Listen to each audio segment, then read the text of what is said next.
Well, if you haven't already done so, there is our bit.ly for today. We have some resources from you, for you, not from you, for you.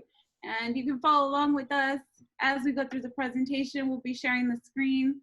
If ever you need to pop out of that sharing, don't forget, press escape. Minimize your screen if you want to look at two screens at once. Welcome, welcome. We're so excited for today.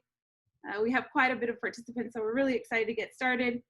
Again, if you haven't introduced yourself, today we're going to capture student voice and talk about how to capture that student voice through their choice boards.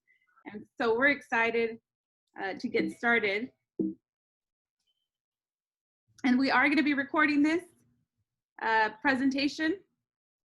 John, if you can go ahead and can you help us out with that and go ahead and get us started on recording? Yes, I got it. It's recording. Thank you so much, John. Can you give me a sec, Anna? Can you help me get back on the presentation? Absolutely. Are you watching the screen, Jess? No, so I'm on the video. Oh, I got it. Got it. We got it. Yeah. All right, if you haven't already done so, the bit.ly's in the chat box, and John will put it on throughout. Give us a moment to present ourselves. My name is Anna Murphy. I'm the mathematics coordinator at ICOE. Glad to be here. And my name is Jessica Ortega. I am the new curriculum coordinator at ICOE, and I'm so excited that you are here today. Hi, Jessica! You guys are awesome. You guys are like our biggest cheerleaders. Awesome. And John is our moderator today. John.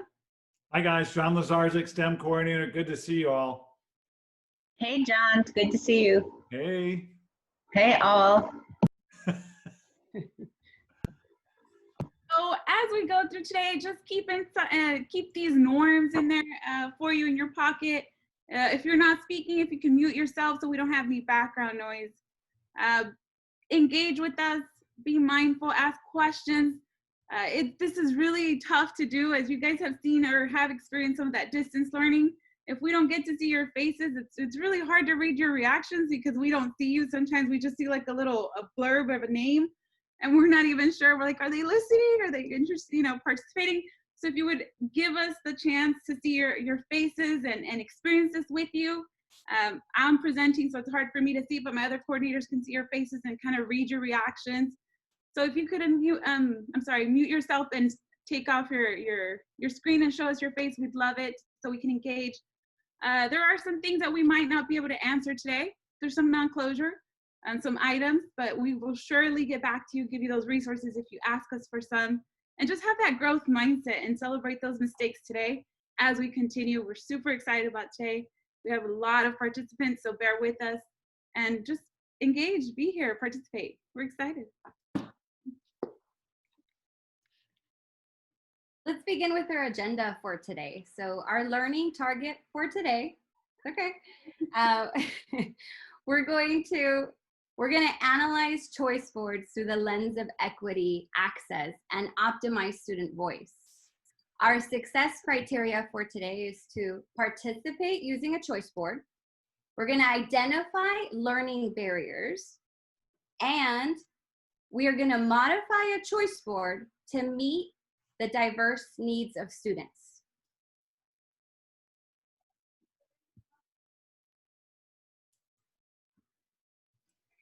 So we want to begin by having you experience, oh, John, I'm reminded, can we do a quick poll? Yes. So on your screen right now, shortly, you'll see a poll, and it says, identify your current level of knowledge or experience related to choice boards.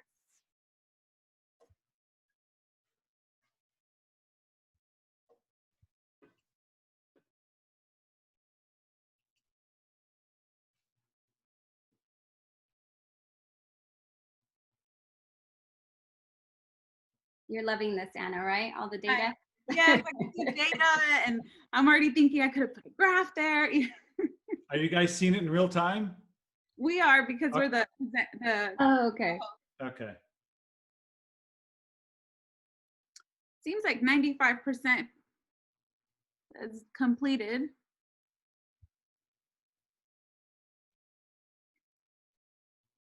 Want to show us those results, John?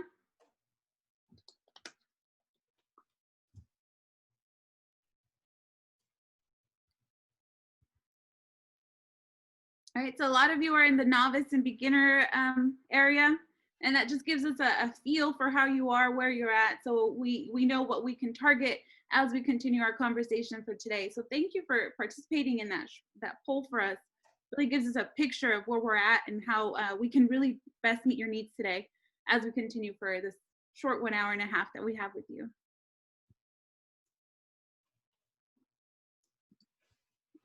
So for this next piece, we'd like to invite you to experience a choice board. This choice board is titled Managing Emotions. So you're going to see several activities, several choices geared towards managing emotions. Let's review the directions. Number 1, we would like for you to pick 1 to 2 activities from this choice board. Number 2, work independently for 5 minutes. On your own, take your time, 5 minutes. Number 3, prepare to share with peers in breakout rooms. So you'll be going into breakout rooms, so be ready to share. And number 4, be prepared to share your screen or the activity that you created. Now you're gonna see several hyperlinks, and if you're just beginning with this, don't let that scare you. As you go through the activities, you're gonna see that you could do it on a piece of paper. So if you have a quick Post-it, your notebook, feel free to do it on there. Those of you who want to go ahead and try the links, then do so. So we're gonna give you 5 minutes for this choice board. 5 minutes.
If you can't click on the hyperlinks for now, maybe just write it on a Post-it, on a piece of paper.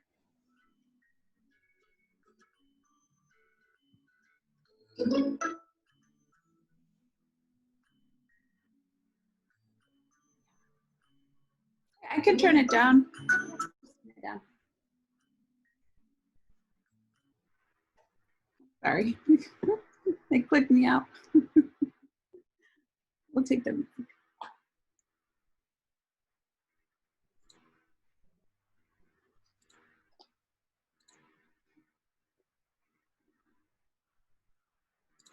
John, this is Kiana. You need to disable the annotation.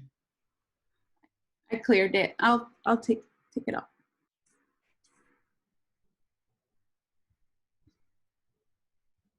Hyperlinks are not working.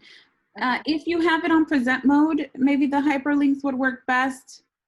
And if you make a copy of the slideshow, it would work. The presentation, you could use those hyperlinks, but if not, don't worry about it. Try the one with just a Post-it or just one where you can just draw on your piece of paper if you have one next to you handy.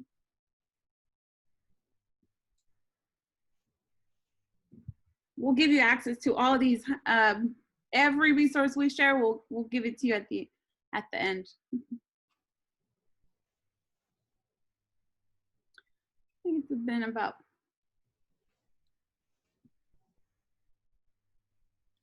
So in this next portion, you will be placed in breakout rooms. You'll have about 12 minutes to share. And here's the procedures we'd like you to follow. Number one, the first round, each person will have 1 minute to share one of their activities.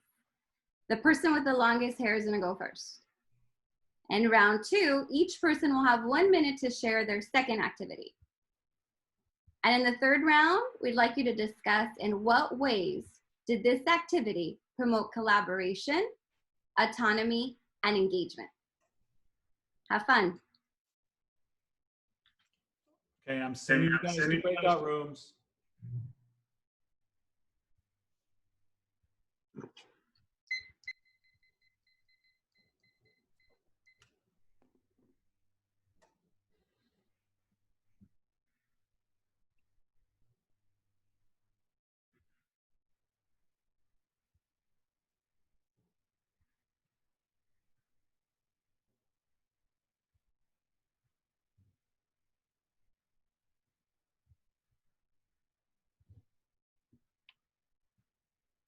Would you like me to stop sharing, John, so we can go to breakout room? Sure. So just click on the breakout room.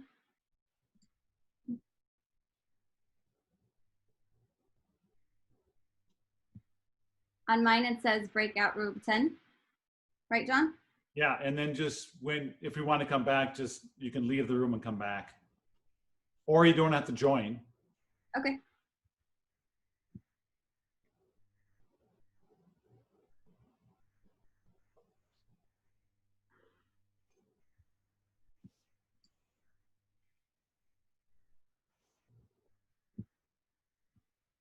I set the timer, John. Okay.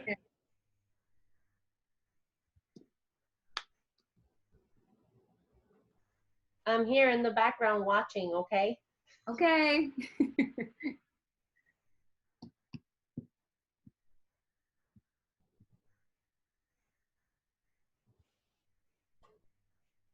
So making sure everybody joins.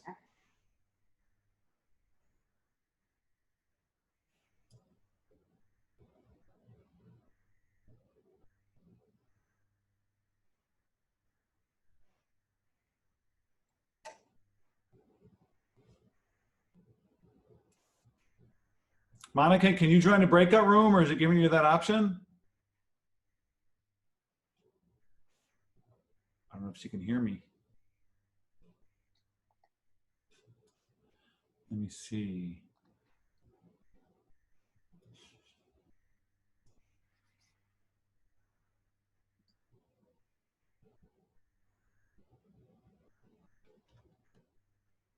These breakout rooms can be tricky. Yeah. But they're fun. I think once you get Especially when you're on the beach. To get to interact with others, especially right now when we're all at home. And hey, Mr. Ramos, I think it kicked him out. He's been on before, yeah.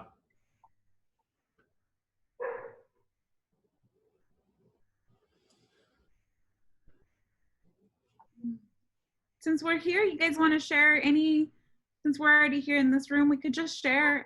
Anybody want to share their one activity? Deanne, do you have one? You want to share your activity? You're muted.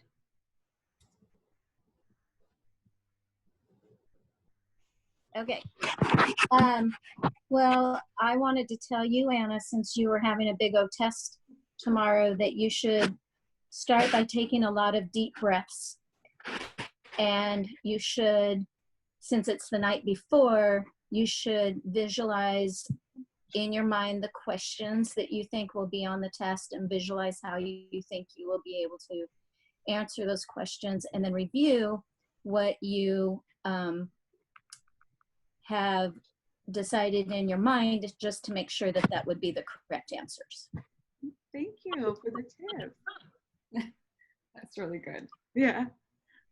Let me take notes so the next time I have a test. And then, do you want my other ones also? Yes. Sure. My other one was list the 5 things that you would do. Well, number 1 on the list is to go for a swim. 2 would be go for a walk. 3 would be talk to friends. 4 would be work on puzzles. And 5, go ride a horse. So I need to be doing things. I need to be out of COVID and doing things. Same. We hear you. Just going for a walk out here in the fields. I live in Hopeville, and so I just go walking in the fields, and that helps to get my mind clear. Fortunately, I have a pool in my backyard. That's awesome. Yeah. Looks like to me you're on the beach. That's a fake picture. I know. It looks inviting though. Yes. I was actually just across the street a little bit ago. I forgot about this meeting, and we were out on a walk, and I thought, oh, I've got to get home for this meeting, which is why I wanted to be no video, because I'm still all sweaty from my walk, but not like sweaty like you guys are.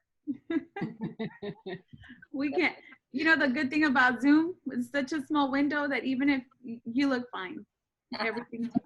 Yeah. Yeah. Yeah. And when you sent me the breakout, my daughter was sending me a text message, so I just needed to text her back. So that's why I chose not to go to the little chat room. Sorry about that. No, Don't you're mean- good. We can stay here. Don't mean to not be a player, but You're good. No. I think they've been there a couple minutes, about 5 minutes. So they have 6 minutes left. I put my little timer. You're All right, awesome. Look yeah. at your classroom. It's my teacher timer. That's Yeah. the first thing I pulled out. I was like, okay, I love it. got I it. love those timers. Would anybody else like to share something they?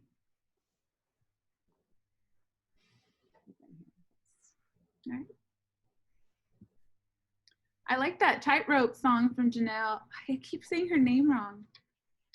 Just kind of gets the mood going. Is that like 90s era music, Anna? Just recently I was in a training, UDL for math with Rachel Lambert, and she put that on, and we're listening, and we're, getting into the discussion, and I could hear it, and she's like, oh, that's tightrope. And I was like, I like that song, kind of gets you. I don't know if it's newer or 90s. I got the AirPods for Father's Day. Oh my goodness. Do you like them? Stereo in my head. They're so much better than the old ones that I had attached to my phone. It's awesome. I'm gonna try to share my screen and see if I can minimize.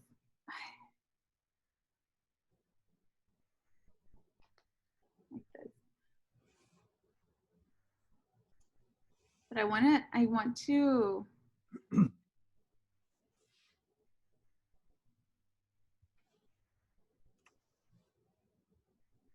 So if I do this, you guys can see, the slides on the side, huh? Yeah.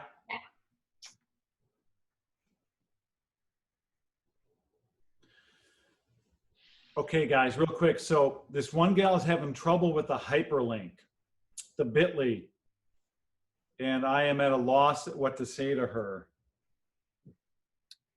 The bit.ly? Yeah, Kate, what's her name? Kay Dornstatter. What if you email it to her? Tell her to send you her email and you can email the link. Okay. Let me privately message her. I'm not going to show you me because I'm on COVID mode. What? I'm just kidding. What? Pandemic mode. Oh. And I can't text her right now because she's in a break room. I'll have to wait till she gets back out.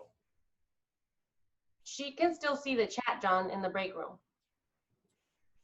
The main, but I can't, but I don't have access to do it privately unless I do it to everybody. You know what I'm saying? John, I was trying to help her or him, but didn't didn't get a response. So I asked about, I gave the link and asked if it was clicked. And then I also asked if she was typing, but didn't get a response back from that yet. So probably after she gets back, maybe we can. She's back. Okay. She also mentioned she doesn't have a camera, but I told her no worries about that. I'm wondering how she's accessing, if she's on her phone or, anyways, the camera piece, I don't know if there's much we can do on our end. She'll have to go to the settings on the video and see what she could do. It's almost like, yeah. What's our time at, Jess? So we are 2 minutes. John, do you want to give a 2-minute warning to participants? Yep. Just to. I love being in charge of this. Broadcast message to all. I love it. Oh, you're good. You're good, Mrs. Karcher.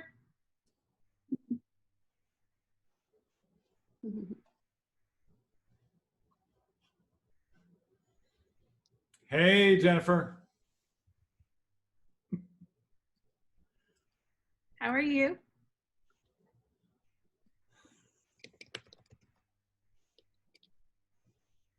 About 2 minutes, and then we're going to bring everybody in and continue. So you're okay. You're good. If you want to take a look at those activities while we're waiting.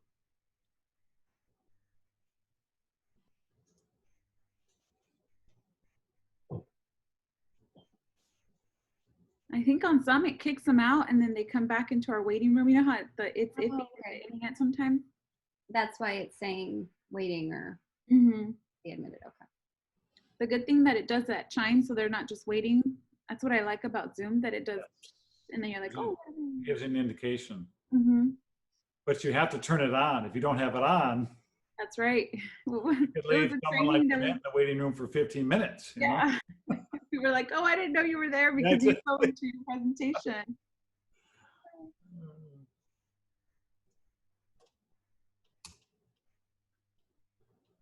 Okay, Mrs. Storms.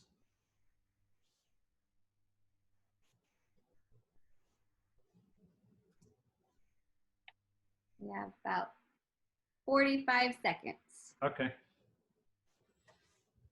I'll go ahead and share the screen so when we bring them back, they're at the screen. Perfect. Okay.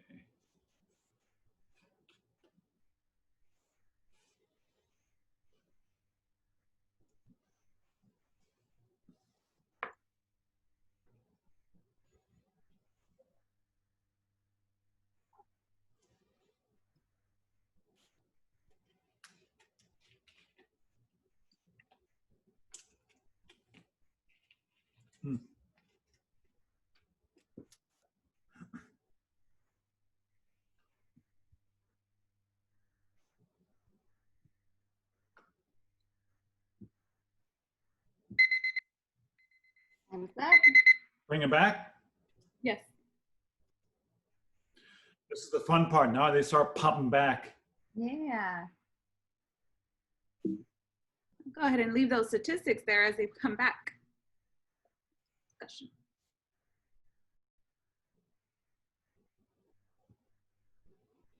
Oh.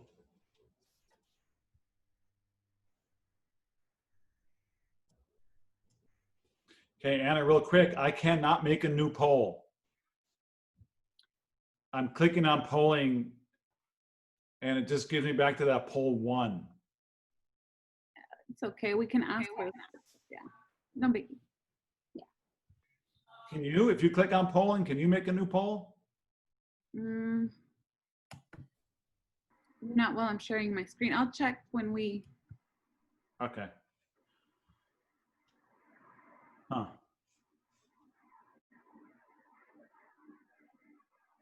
That number just keeps going up, 75, 76.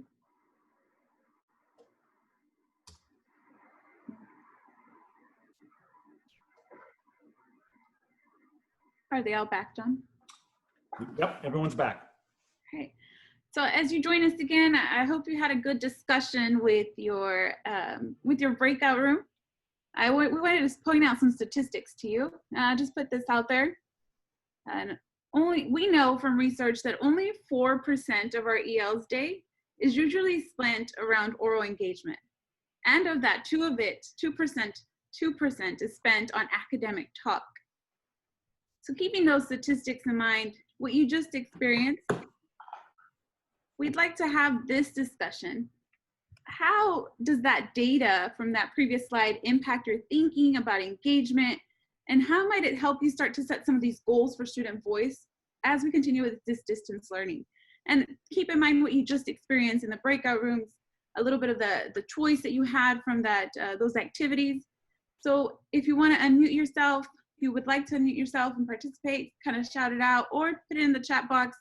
We'll moderate, but just, or internalize it if you'd like to. But how does that data from that previous slide and what you just experienced, how might that help you as you set goals and we continue with this distance learning? And how do we elicit that student voice? So feel free to chime in as you want.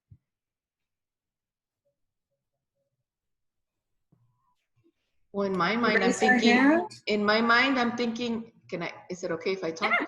I didn't raise my hand. You're good, you're good.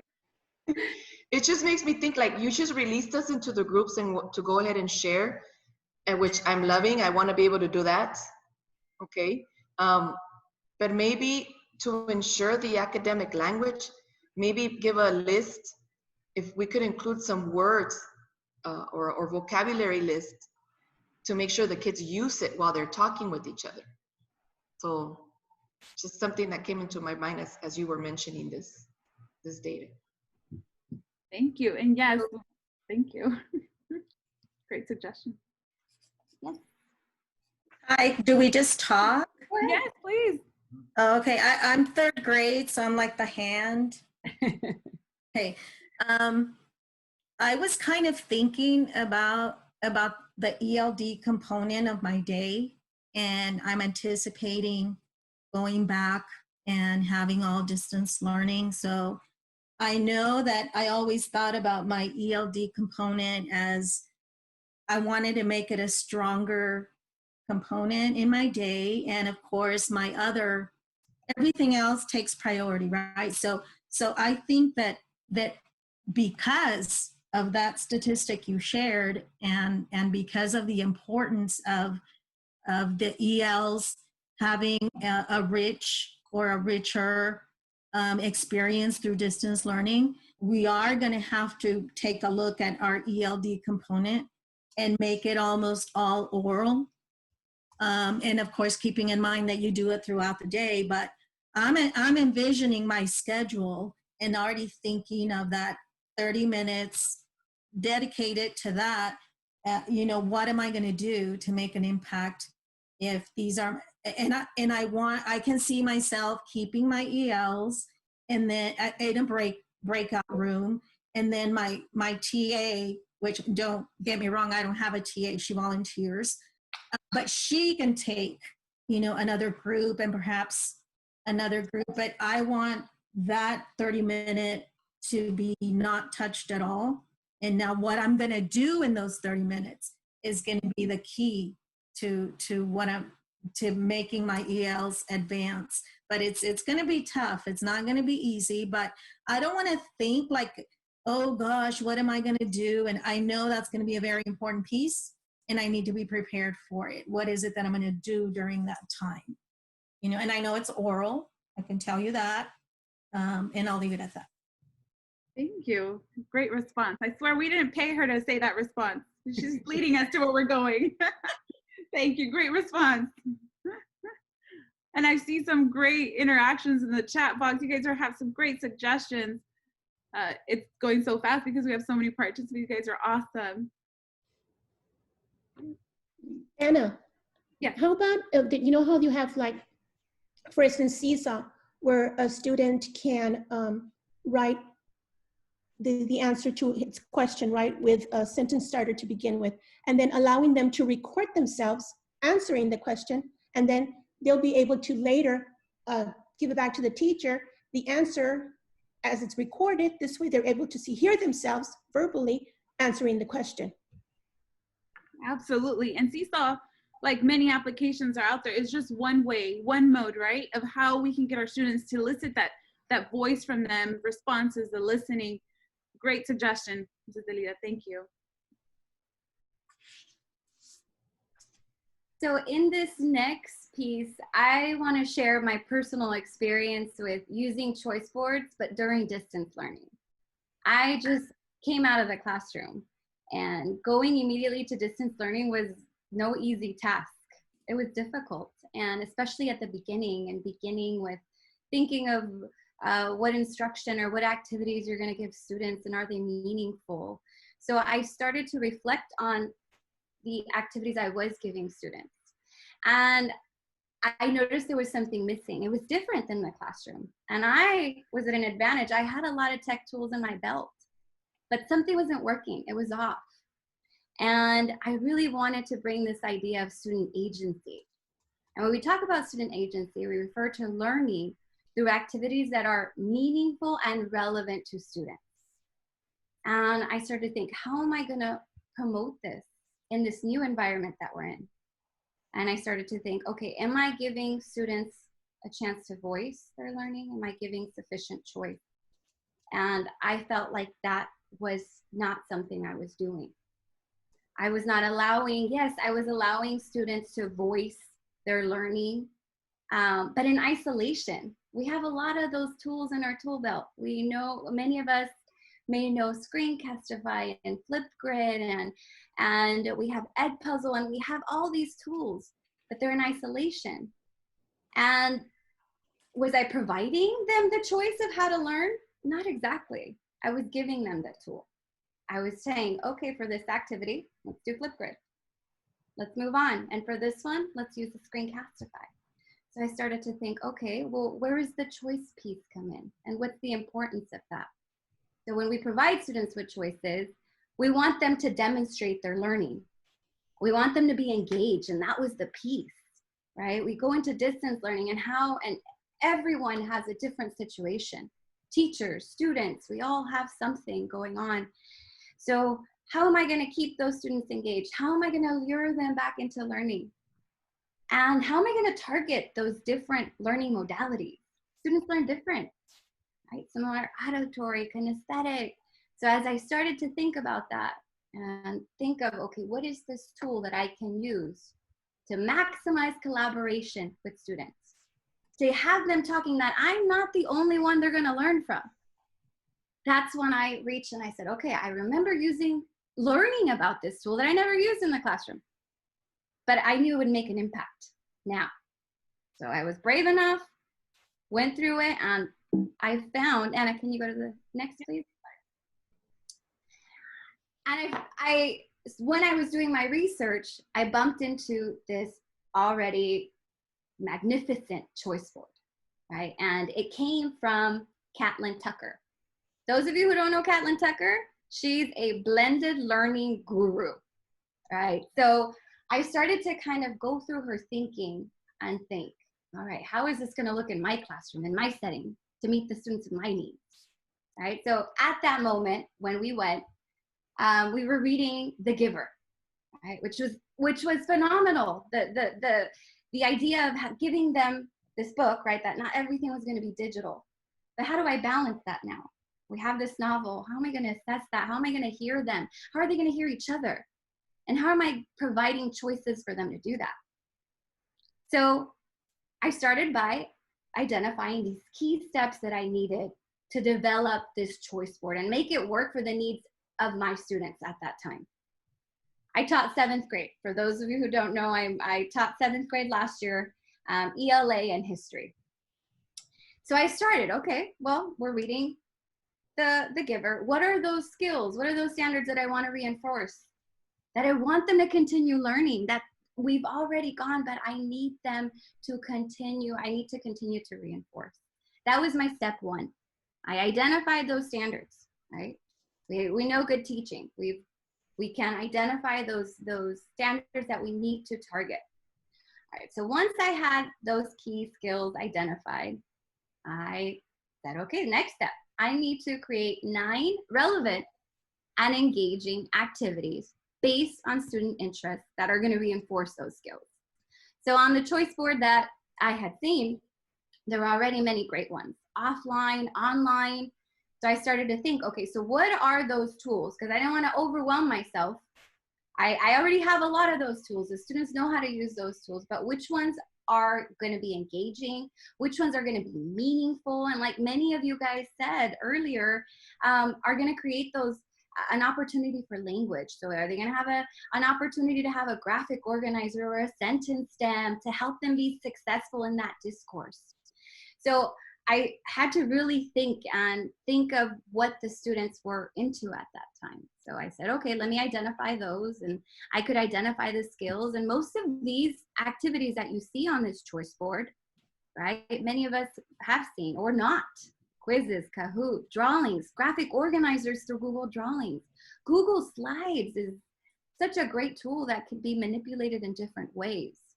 And so I started to take these pieces and I said, okay, well, this meet the needs of the student.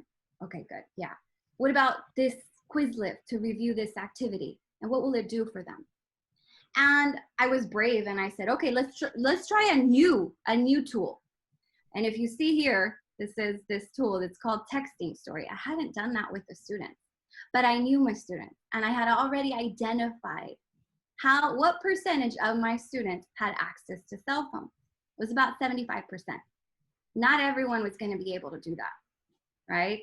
But I could see how many of them could gravitate towards that, and the possibility of using this tool to have me understand their comprehension of this novel or those pieces or those standards that we were focusing on was a dream, right? I didn't know how many were going to take that leap, but I said, okay, this is going to fit someone's needs. And then I said, okay, well, I am using Google Classroom. I can create hyperlinks so that I can go directly to that assignment. And then the skill itself, the choice or the purpose of the choice board is giving them an opportunity to pick how they're going to learn. Now, this isn't the only type of choice board. They look different. They're all different. This is just one type in which you identify your standards. If you see they're placed in each column, the student's going to go in and they're going to select which one they want to do based on their interest, based on their needs, based on their proficiency. Next slide, please. So what are choice boards? This isn't a new concept. They've been around for years. I used to teach 5th grade at the beginning, and we had some type of learning menu. It was on a handout, right? This isn't new, but now they've been innovated and transformed. So a choice board is a type of graphic organizer that provides students with choices while eliminating barriers for demonstrating their learning. This works great with asynchronous learning and synchronous instruction. And it can appear in many forms, like you just heard me say. There is not one type of choice board. We really need to look at our classroom, at the demographics of our classroom, their needs. So it can have 3 choices, it can be 6 choices, it could be 9, 12. They can be created with Google Slides, Google Docs, Google Drawing. It could be a paper format. If our students don't have access to reliable internet or to a device, it could work if our planning is intentional. The possibilities are endless. And the wonderful thing about now is that many people share. They share the choice boards. We could go into the next piece, Anna. Jessica, before you move on to the next one, can you give a very quick definition of asynchronous and synchronous? Absolutely. All right, so when you go back to the next slide, or the previous one, Anna. It won't let me because of my clicker. Okay, that's okay. So we have these 2 terms. Many of us have maybe heard them or not, but in this time that we're living, it's essential. Asynchronous refers to activities that we have students learn or instruction that's going on at their own time, right? That they have access to at any time. So for example, this choice board that I just showed you with the giver, right? That's how I delivered it. I delivered it asynchronously. I sent it out in Google Classroom. Students had access to all the activities, and they were able to complete that on their own time, right? Morning, day, at whatever time they had access to all the tools. On the other hand, synchronous learning means when you have a set time for learning.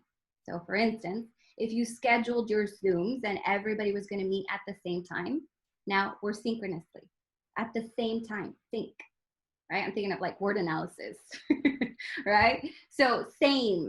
So right now we're having a synchronous session. We're all together, right? And there is no right way. It's a good balance of both, right? So yeah. All right, Beth, and if you're interested, Erica just put a flyer. Jess, myself, and John, we will be doing a session on walking you through how to plan asynchronous to synchronously lessons. It's a PD opportunity in a couple weeks. Just putting that commercial out there. If you're interested, it's in the chat box. So, sorry, Jess. No. So here we have a couple examples of some choice boards spanning from grades K through high school. So if you see the first choice board, it's a paper handout, and it focuses on kindness and compassion. Very similar to the one that we engaged today, right? It was from that same resource. And then, so geared more towards primary, you have another choice board in the middle. Now we're focused on math, 8th grade algebra, right? And they're given these choices, and students can pick 3 different ways how to engage in their learning. And if you see on the third example, you have a choice board. This was a senior activity. They were doing a capstone project. So it had different ways to showcase their learning. And if you see it, they do look different. You see the one at the end, and yes, it has hyperlinks. It's easier to identify the learning modalities. You can sing or rap about a song. Maybe they're creating a slide presentation. They're doing some written work. Those are here too. It's just a little bit more visible on this one that we have for high school. And as you guys were coming in and introducing yourself, I also noticed that we have coaches, right? EdTech coaches or administration. So when we think of choice boards, don't limit just to the classroom, right? Yes, it's great for students, but it also works for PD. Think of our professional development, right? And providing options on what we're gonna learn or what I need to learn. So taking that time to plan and look for resources, and not just in the classroom, for PD purposes as well. You might be asking yourself, well, where do I begin? Like, how do I begin? Where do I begin? What do I do, especially in this distance learning? So our goal for today was never to walk you through how to do one step by step. We don't want you to reinvent this wheel that's already out there. There are so many resources out there. I did a Google search and look at the results on choice boards. Wow, right? So what we want you to do is grab some of those resources out there and ask yourself through this critical eye, and ask yourself, how can I improve, make it better, make it my own? Really understanding how I can begin to use this to elicit that student voice. I have 2 right here in front of you. And remember, anything we show in our slides, we will hand to you at the end. But at first glance, especially that math one, it looks ready. It looks like I can try it tomorrow. But then as you start going further, you're like, whoa, maybe my students can't access that part right there. Or maybe I didn't provide a scaffold. And some people were already saying that in the comments, you know, well, did you provide a word bank, or how are they going to respond, or are they listening? So all those things come into play. And when you find these resources at first glance, they really look awesome, especially when they have all these little emojis on them, right? They look ready. And I've seen some hyperdocs with links, and they're ready. But are they ready? And that's our goal today, is to help you look through these resources with that critical eye, because we know our students have some learning barriers, especially in this distance learning time. So right now, we have some learning barriers that we outlined for you, but I want to hear from you. Do you share some of these learning barriers? Have you seen some of these learning barriers? Are there anything else you'd like to add to this Wordle? This is called the Wordle. You can put it in the chat, unmute yourself. You know, what are some learning barriers that your students are going through right now in this time, before something you want to highlight out, just say it. You can say it in the chat if you'd like. I know that one of the things is parent support. And I was thinking while you were doing this is that this might be something good for, you know, like the different types of things that parents might need support from after we do our needs assessment for our parents. Oh, that's an awesome idea. You mean create like a choice board where you have some videos of some support for your parents? Correct, because Awesome idea. you know, we have to know what they need from us before we can actually start planning what to do. Absolutely, I love that. Thank you. And since Mr. Fennell says that we're going, or this governor says we're going to go online, right, to start with, you may be. That's a good. You're right, and that might be a reality for a while. We will see how that happens. Each district might be different. Because I know that I taught summer school that the parents couldn't figure out what the kids were doing with credit recovery and how they were, and so I did that videos on Screencastify and sent them each like little videos on how to check their grades, how to do this. And so I know parents are so grateful to get a little video thing. Absolutely, and I love that you're saying that because you can partner with other colleagues in your area from your school site and offer that choice board with different Screencastifies in English and Spanish and start thinking, how can we support not only our students, but our parents, our community members, so that we can all be involved as we tackle this learning loss as we continue going forward, right? Great, you guys have great suggestions on the chat board. You guys are awesome. Luz, did you want to say something? Yeah, just a challenge is that I found back when we were doing the end of the year, it was such an array in parent participation. I had from parents that were helping too much to some parents that were like not doing enough and leaving the kid alone completely. So some of them, it's like the parents were doing the work, and then the other one is like zero work being done. Like those two extremes were happening, and then everything else in between. So to me, that was really hard to, how do I reach that? How do I control that? You know, I have no control of their home situation and how much the parent is willing to do. Or when parents are technology challenged and they want me to tell them how to do all these activities when it's not for them, it's for their kids. So that was just a really interesting end of the year. I'd like to add something, Anna, that's okay? Sure. I'm just thinking about for this new this new semester, how students are gonna be in their level of whatever subject at so many different levels. So you have to think about the entry level for the activity or the content. You have to go low and high ceiling, and maybe that's it for the student. Some of them are gonna be way behind. Some of them might be just where they need to be. And some students, just everything else comes naturally for them. So that's something else to take into consideration.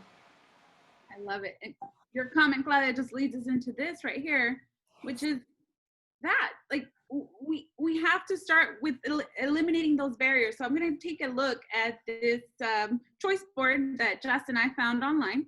Again, Google search, choice boards math. And at first glance, it looks like it's ready to go.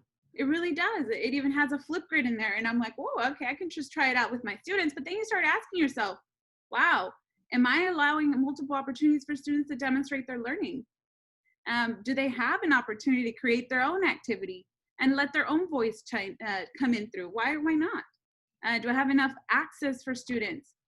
What barriers can I anticipate way ahead of time and start removing those barriers so I can elicit that student voice that is so powerful that we need right now from our students? So looking at what we wanted to do is take that lens as you look at these resources that we have plenty of resources for you, but we just want you to have that lens because it might look like it's complete, but once you really take a look at it, you're starting to see some barriers in there. And so we have to change or modify these activities to really meet the needs of our students. I see this one right here that's highlighted and it says complete the array worksheet attached. I can attach a worksheet like Jess was saying. We can do it on paper. We can do it on with the digital tools if you have them. But right here, I see the students don't have a choice. They didn't have, they don't have a chance to demonstrate their own learning. So I would actually flip that. And instead of saying complete the array worksheet, I would have them, you demonstrate an array, however you want to demonstrate your array, because I want to give them a chance to show me they're learning their way. Maybe a parent's helping them with the project. Maybe they don't have a parent to help them with the project and they're thinking of a different way. So once you start looking at these barriers and identifying and really getting to know, you start thinking of these activities. Well, is it really going to be worth my time if I do this activity? So what I want to do for me, is look at these directions. And it says, please complete all activities by Thursday. So I want to hear from you, thinking of the barriers you might face as we come to distance learning in the fall. How would you change those directions to start eliminating those barriers for your students? You can put it in the chat box, unmute yourself, give us some ideas. We can all learn from each other. How would you modify those directions? Or maybe you're fine with the way they are, but how would you modify those directions to really eliminate those barriers for your students? What would you say? Sorry, hi. I've used choice boards already. I was using them when we started distance learning. Pretty much the same as you guys kind of found them. I was on Google and was trying to find something new.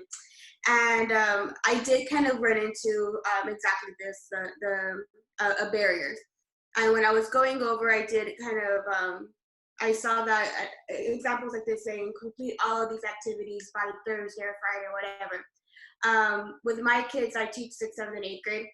I had Zooms with them twice a week for 30 minutes. And then I had to still work with them throughout the other time. We were using, we didn't use Google Classroom, we had Edmodo. So just with what I had there, I knew it was gonna be kind of difficult to give them that time till Thursday to complete 9 activities. A lot of my kids are from Mexicali, so internet's a big problem there. Good connectivity. So what I did is if I had them on a normal schedule 4 days a week, I asked them to pick 3 of the activities to complete by the end of the week. And they were able to submit them through Edmodo early if they wanted to get them pre-approved. If they couldn't have access to the hyperlink that I put on, I would figure out a way to modify with them. And it was a lot of just communication with the kids individually that I found that was the easiest way to kind of get out of those barriers. So I know we kind of mentioned before, like you said, the complete the array worksheet, either do it digitally or give them the option to do it however you want. I had to do a lot of that, and it was a lot of trial and error my first try. But after I continued using the choice boards, I saw that it became a lot easier, and my kids actually bloomed a lot while we were using them. Thank you so much. And yes, what you were saying, people were putting in the chat box as well, participants. They were saying, you know, all is not a choice. Maybe 3 out of 4. Maybe I have them complete it as they turn in, as they complete it. And everything that you were saying, people were responding and seeing that. Some questions about whether they would be graded. Some people were saying, well, maybe if that's the goal, the standard, how would you assess if they're meeting the target or the standard? So a lot of questions, but just thank you for that. Being mindful of those barriers first, and that our students are about to face or are continuing to face, and how we can address those barriers through these resources that we share with you. So Anna, I have a quick question that came up on the chat. I don't know if this would be a question for you or Jessica. Would this be graded? Did Jessica grade? I mean, how is this done with grades? So that's, do you want me to tackle that one? Yeah. So I really started to think about the purpose of it, right? So what's the purpose of me doing this? Yes, I was reinforcing those standards, right? Getting the comprehension, but I really wanted my students to be able to have that opportunity to collaborate and communicate with one another, right? That was the first concern, right? Getting them to learn from one another, not just me.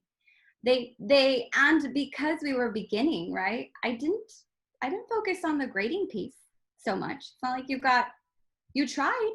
If they tried to, you know, tackle the choices, you know, they did 3 And I was able, it was a formative assessment more so, right? It didn't need to be graded, right? And not everyone was able to participate. I had about 50% engagement, right? So that wouldn't be fair either. So I think it's just thinking. I have seen though, when we think about it, because those are kind of the initial steps and those are the ideas that we're gonna have to consider as we move forward.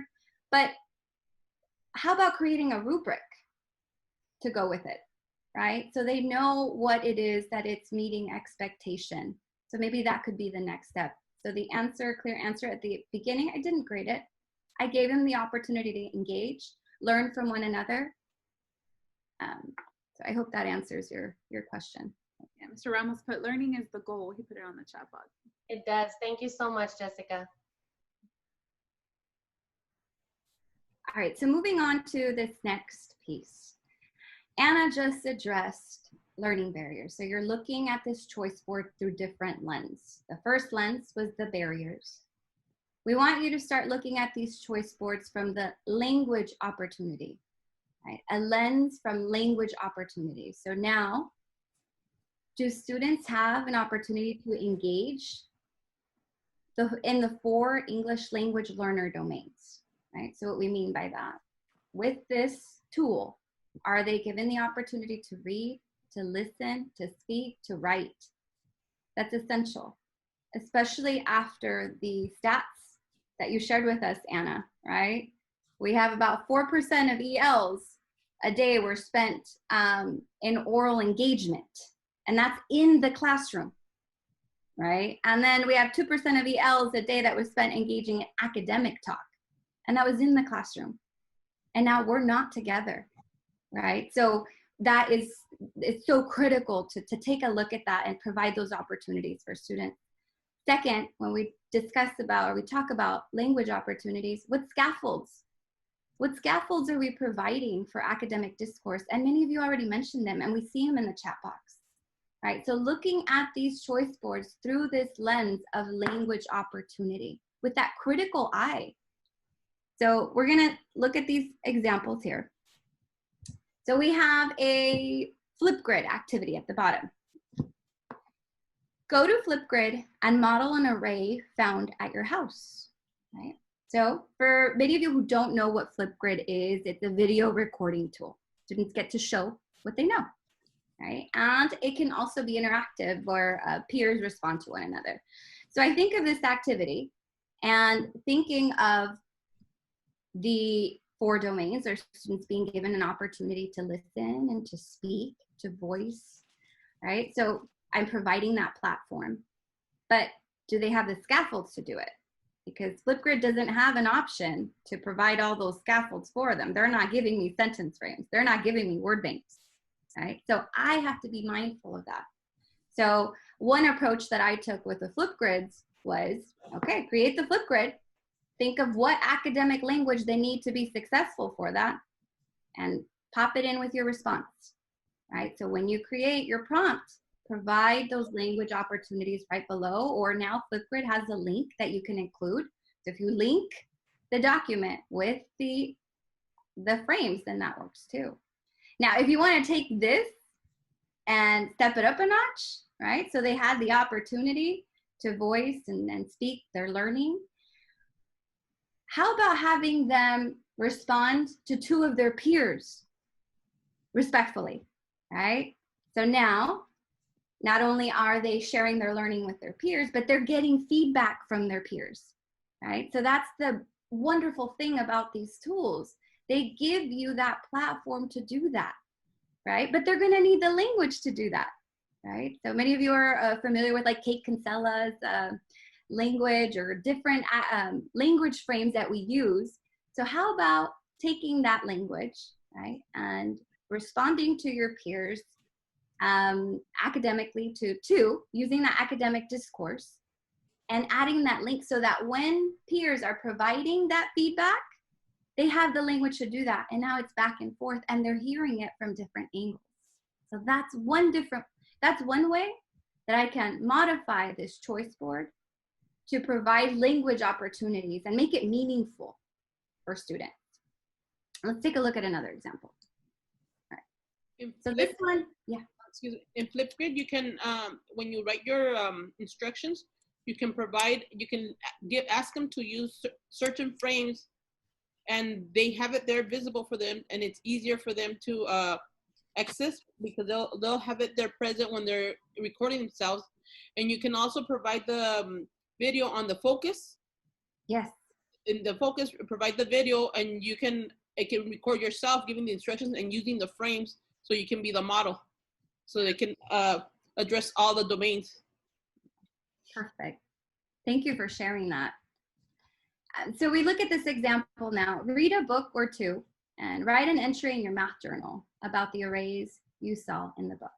So take a little bit of time to think and thinking about these considerations and looking at this choice board through the lens of language opportunities.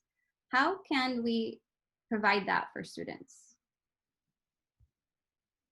You can add your thoughts in the chat box, write them to yourself.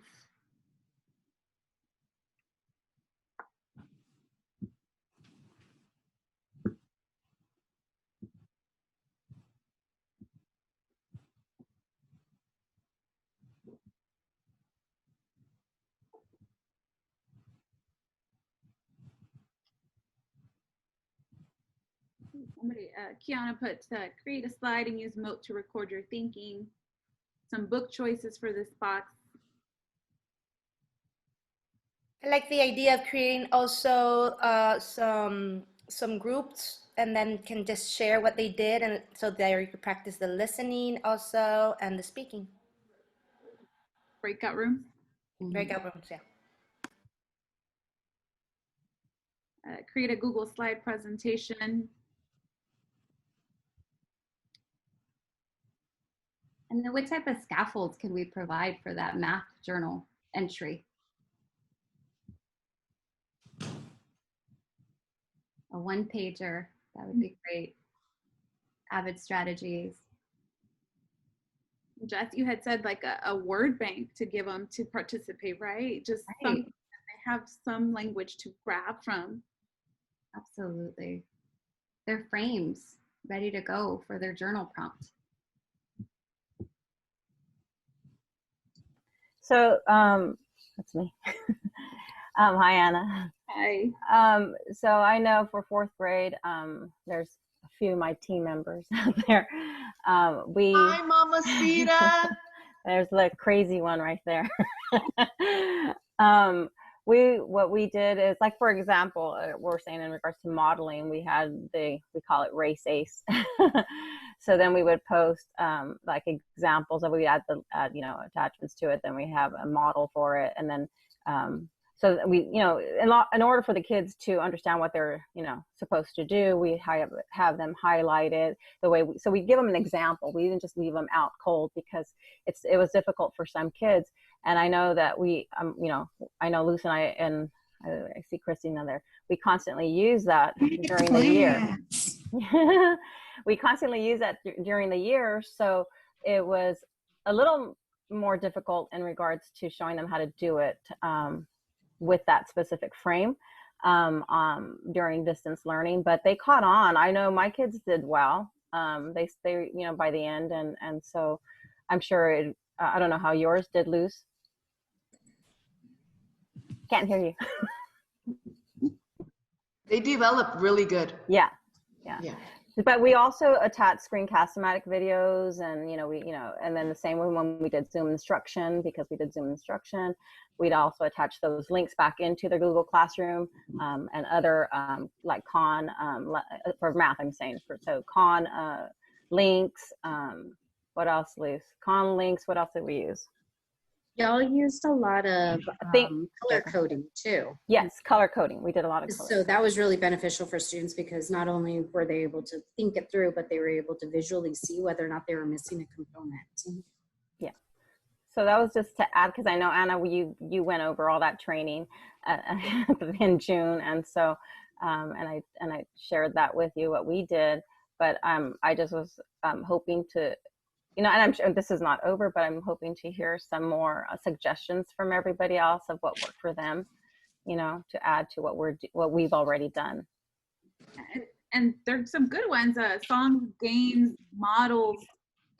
I see a lot of songs and Look at that, the one with have students add their entry to a Padlet, but add the sentence frames to the instructions, right? So it takes that additional step, but it's going to ensure student success.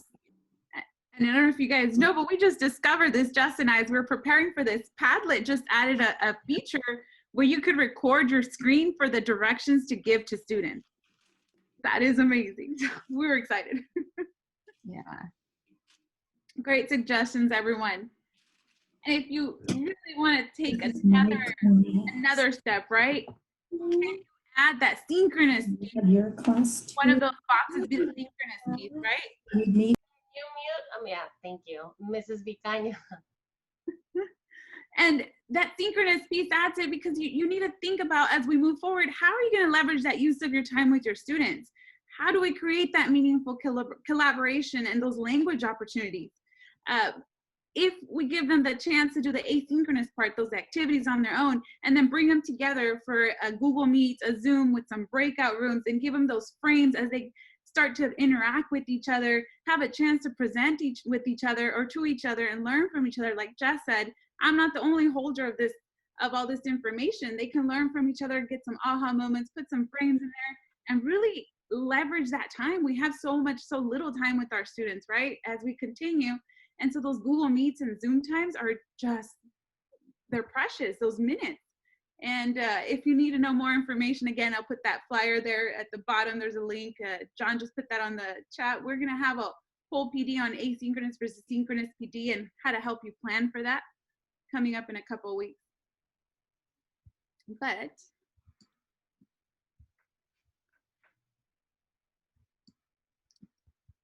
so in this next, in this next piece, we are providing you with several resources and templates already. I know when I was in the classroom, I wanted some templates that I could modify that are ready to go. So we've curated some resources for you and found several choice boards that are already wonderful. You're just gonna have to go in there with that critical eye and think of those lenses that we just discussed, right? So we created like a little mini checkoff list for you. So we're gonna give you a chance to look through these resources, right? You have choice boards from ELA, writing, science, math, tech. So take those choice boards and look at them with a critical eye. Think of your content. Think of the standards alignment.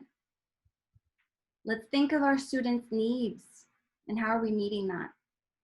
Let's provide language opportunities for them to be successful.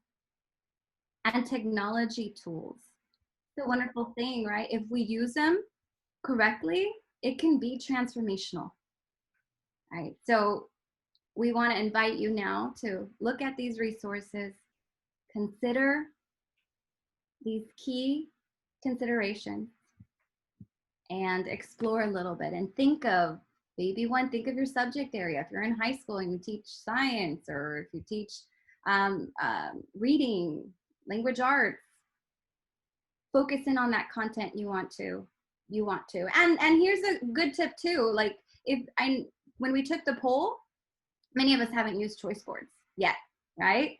So think about maybe your 2 first weeks of school, right? It's new, right? And when we start something new, it doesn't need to be so much that we introduce it, right? With the content, it could be something more fun and more engaging, or you could use the managing emotions or address social emotional needs through these activities. Give them an opportunity to get comfortable with these tools, and then you can continue and focus in on those content standards. So if you want to access those resources and those different templates, and I shared the one that you did today was managing emotions. It was just a modified version for today. That one is there. All you need to do is click here, and you'll have access to all those resources. It seems that the link is not working, Jess. It's probably taking too long with the. I can include the link separate on the chat box. Right. John put it in the chat box or something, and it's. It says traffic jam. Padlet is over capacity. Try again in a minute or two. There's over 100 participants, so you're Yeah. good. If you don't get a chance to look at it right now, as you guys know, tech sometimes has its mind of its own. We just wanted to give you a chance. We created, like Jess said, a lot of resources for you. And you could do a Google search and you'll find those resources. But what we wanted to do is give you that critical lens as you look at these resources. So you'll have time to look at those resources probably when we're off the Zoom and people are not all trying to get on there. Padlet has a capability, can't hold too many people at the same time. But we put that hashtag file, make a copy of it, make it your own, but start thinking of how I can use this resource in my classroom and how can I provide those meaningful language opportunities. I did try to get the link and send it out again. You may want to try to click on the Padlet icon too, but I think it's just taking a little bit of time. That one. The girls usually send a follow-up email to all the participants who registered too, so we'll be sure to put that link in there. Oh yeah, we'll put the slides and the Padlet, and you'll have all those resources. Everything we've shared today will be at your disposal. So you've heard a lot from today. Sorry. No, sorry, Anna. It's a quick question. On the Padlet, that's the one that you had already for the first activity, correct? That's the same link? Or no? It's different. So yeah, this one's different. Yeah, that one was just for that activity. Oh, okay. This one is a Padlet that has all kinds of different choice board templates. Oh, okay. So yeah, that's the one we want. Yeah. Okay. All right. Thanks. I played with the other one, and it was like, I shared that. I didn't get that far with my my group, but I still signed up for it. You had a question? I was just asking, what are some of the headers on the Padlet? If you can't, it's hard to see on the slide. You have, so on the first one, you have our resources from today. So you have the presentation there that you can access. You have our flyer, and then you have some SEL choice boards, ELA choice boards, writing. These are really good too. You have argumentative, narrative, math choice boards, some blank templates, technology. So if you're leading PD, there's some choice boards in there you can use, some for science. And I think that was it. And history and their technology. All right, so we're coming down to the last 10 minutes. Way to ask a quick question for me. What was your biggest takeaway from today about choice boards, eliciting that student voice? If you would like to unmute yourself, give us a little reflection or use the chat box, you're more than welcome to. We'd love to hear your voice. So what was your biggest takeaway from our short hour and a half with you today? Well, I'll share a little bit. I had never actually heard of choice boards before. So I really like it. I mean, I like what I saw, because I know that when we give kids an assignment, they can't all do it, right? So I'm thinking, I was looking at the one where you had even with emotions about drawing, and I could think of like almost half of my kids are so artistic, at least they were this past year, and how they would have loved to explain it with pictures and drawings and so forth. And the ones that are more quiet, the ones that like to talk, and you know, I can see how they would have chosen making videos or, you know, stuff like that. And looking at the choices, I'm thinking of the students that I had this past year, and I can kind of already know what they would choose, you know, because we get to know our kids and we know. But I think that's great. I love that they get a choice. And just a little quick comment, I agreed with everybody saying, and the last one you showed us where it said they had to complete all of them, I was like, well, that's more like another version of a list, right? They actually have to get a choice, so they don't have to do all of them. That's the whole point. So I thought that was kind of funny that they had to do all of them. But that's it. I really love the ideas, and thank you for all the resources that you guys are giving us, so we don't have to go back in there and look for all of them, right? Thank you. Oh, thank you for sharing. You know, honestly, I think the takeaway for me, I'm not in the classroom anymore, but I wish I was right now just because I learned so much. A takeaway for me is the fact that it's doable via distance learning. You know, with distance learning, we face so many issues and not being able to contact every single student, but yet you made it happen in your classroom, Jessica, and you had some hiccups and successes, and the fact that you shared your own experience made a huge difference in my own learning. So thank you for sharing that. Thank you. I shared this in the chat, but it's something I feel like is worth saying out loud, that I think this is something that's great for distance learning, but to me, I can see using it past distance learning. Well, you know, when we're back in the classroom, that this is something that you can use, especially during your RTI time, where you're giving intensive support to some students, but other students can come and have their choice board time and get to express themselves differently while you're individually working with students, so we have full student engagement. I mean, I can really see it being something, you know, amazing to use past where we are right now. Absolutely. I'd like to share as well my favorite story. Is that me as a math teacher, I've always told my kids that, yeah, I teach them maybe 1 or 2 weeks of doing a certain thing, but then there's a million ways for them to solve the problem. So now me giving them, hey, here's another option. Show me in this way, give me in that way. It just gives them that opportunity for more of them, or not just 1 or 2 kids to do it differently, but more kids to do that one problem or that one content in different ways.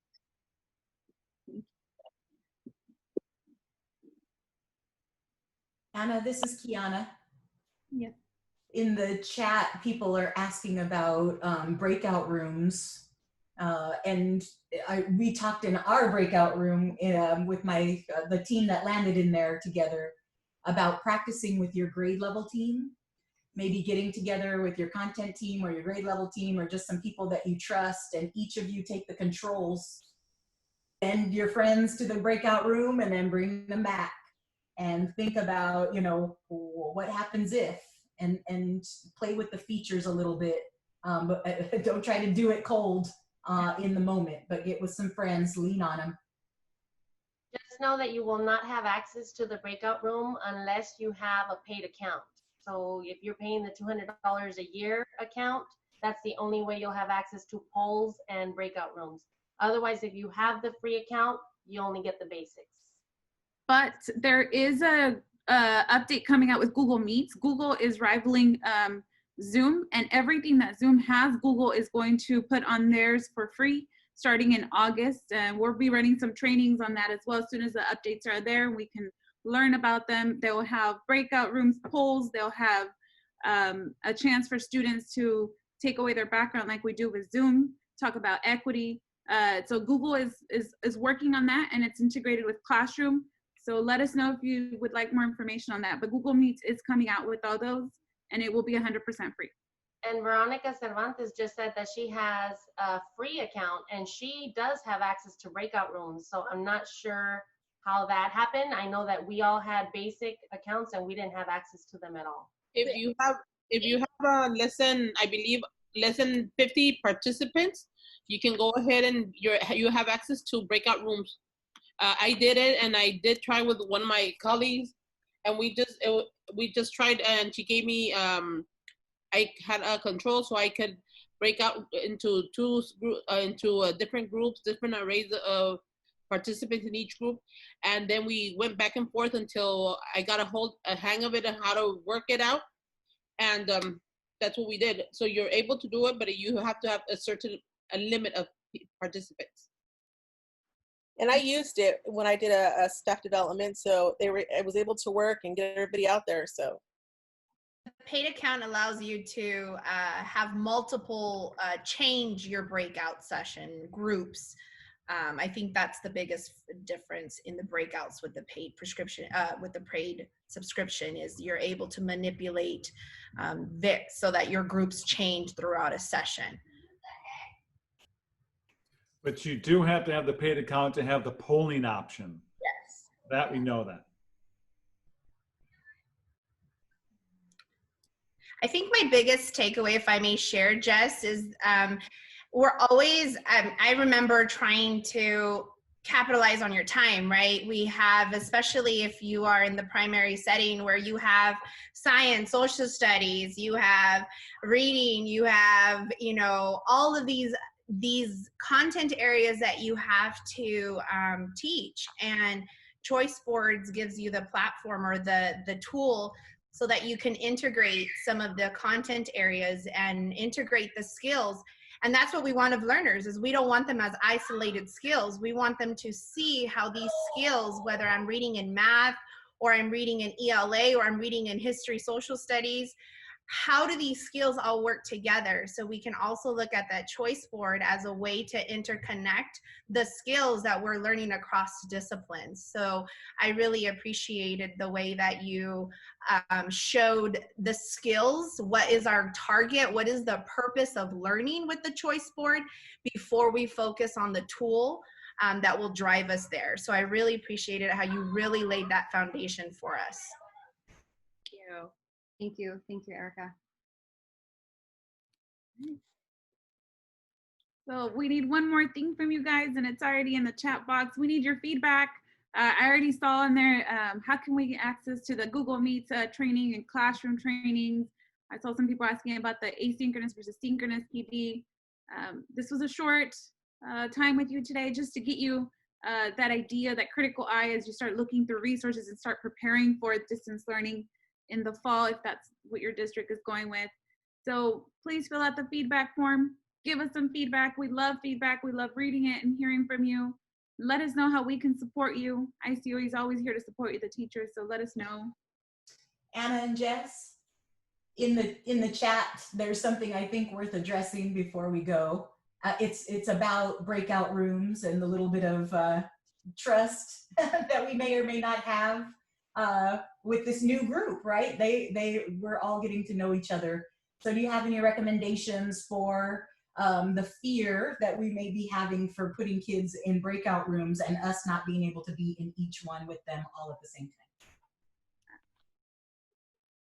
Well, you can pop in from breakout room to breakout room if you're the host, and that might give you a little bit of a sense of a little bit of a security. But I always think about this as when I was teaching 8th grade, my students were always in groups, and I didn't always know what they were saying, and I couldn't be there all the time. So I was working with this group in the front, and that group in the back was smiling or giggling about something. I'm like, I don't think they're working. So then I'd go check on them, right?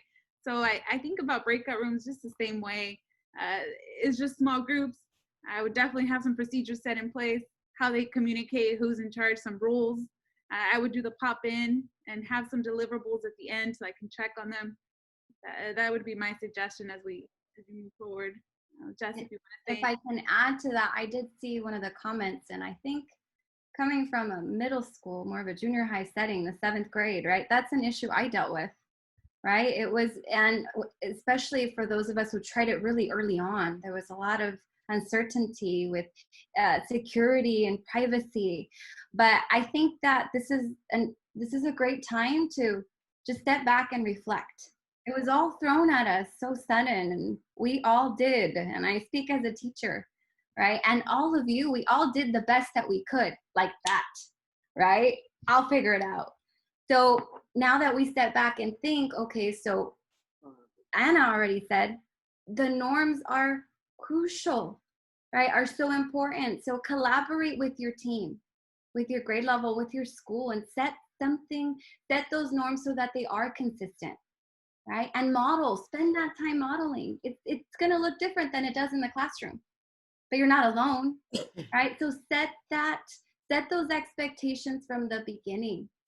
I saw something really neat.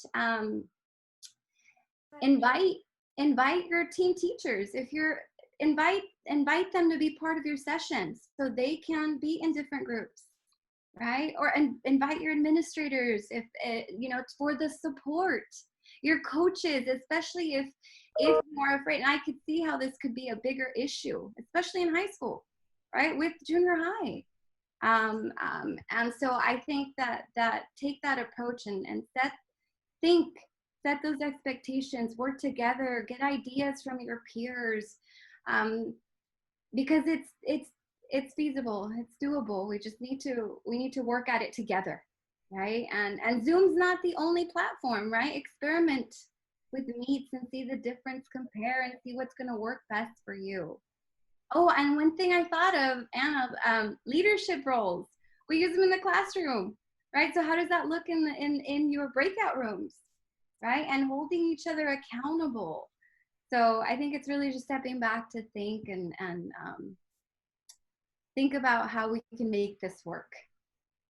If your site is also working on their PBIS and have set your behavior expectations or your matrices, how do we begin to look at those matrices with distance learning in mind? Are we going to create behavior expectations for your platforms, or are we going to create behavior expectations just in the virtual classroom? So I know in our breakout rooms, we were having a discussion on it with the school. I was having a discussion with the teacher who their site does have behavior expectations. So they're going to take a look at what that's going to look like to include their distance learning platforms. Thank you.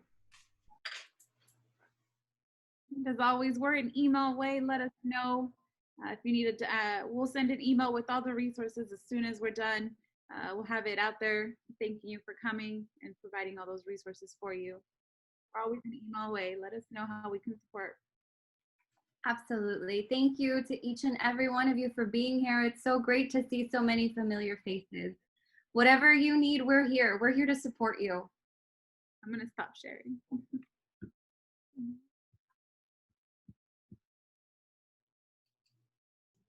Hi, everybody. Now I can see everybody. This is awesome. I know I wanted to do the full screen. So we're going to stay behind while everybody leaves just to make sure no one has questions. If anyone has questions, you want to stay till the end, we'll be here. Bye, Angelica, Fierro. Hi, Jess. Congrats. It was so nice seeing you here. Thank you so much for joining us. I feel like my students when they would be like, teacher, can we visit for a little bit? Could you give us like 5 minutes to visit with people I haven't seen in a long time? We need social interaction. I need people. Yeah. For real. This It's is wonderful. so energizing to see you guys. Yeah, it is. Vero, I miss you. Congratulations. Thank you. Proud of you. Yes. Thank you. Beautiful faces. God bless you. God bless you too, Luz. Thank you. Take Thank care. you. Great job, Leila. Awesome. Bye. Marisela. I'm seeing all the smiles when we get to see each other. Ya se fue. Bye. I hung out. I was still looking at everyone's faces. Sorry. I love this. Oh, Luz. Hi, Erica, Masita. Okay, hugs. Bye. Bye. See you, Luz. Oh.